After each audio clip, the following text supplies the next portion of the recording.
A growing number of people want to take more flights, and some accuse the government of dragging their feet over allowing that to happen. All the while, our airports are operating flat out. All right, after you. So this is fully autonomous. You just have to press the start button there and we're off. Matthew Hill is from a business-backed group campaigning for more airport capacity.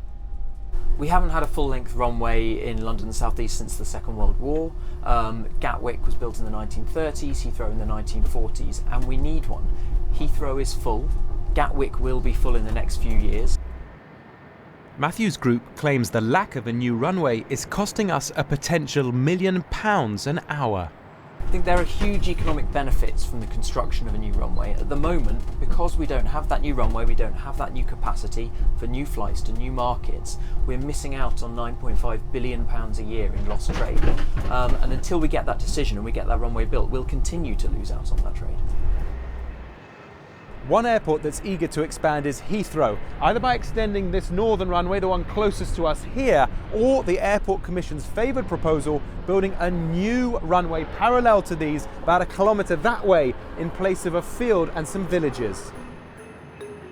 It's said that would offer 40 new destinations from the airport, carry lots more air freight, provide 70,000 new jobs and an overall boost to economic activity in the country, with a promise of no night flights, new environmental and community controls, and no fourth runway.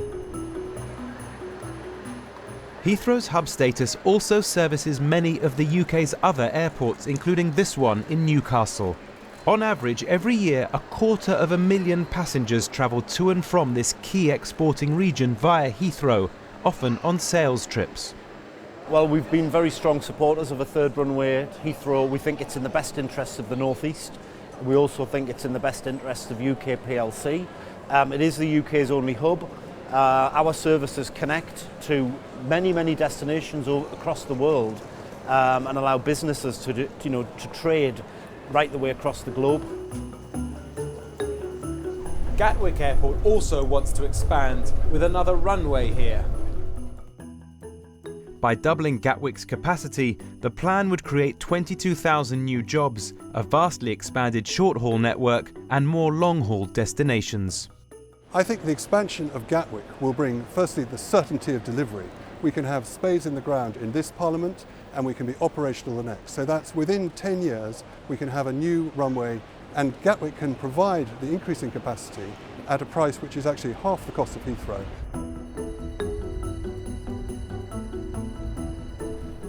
Now, before anyone gets carried away, there are of course some people who would far prefer no extra planes in the sky.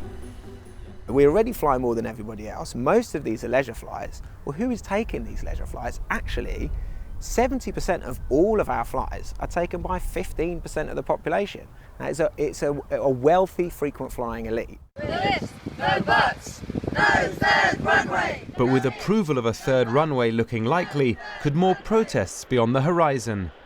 You know, I can tell you now they're dusting off the handcuffs, they're dusting off the banners. And, you have to remember Heathrow, if they choose to expand Heathrow, you're talking about hundreds of homes being bulldozed, whole communities being eradicated, wiped off the map. Now, over the last few years, since the last big protest around Heathrow, the relationship between local people around the airport and grassroots climate change activists has only got closer, and those guys are going to get together and just cause merry hell for the people trying to expand the airport. So what happens next? The Prime Minister, Theresa May, who once called for a better, not bigger Heathrow whilst in opposition, will chair a select group of cabinet colleagues expected to decide imminently on whether to build a new runway and where.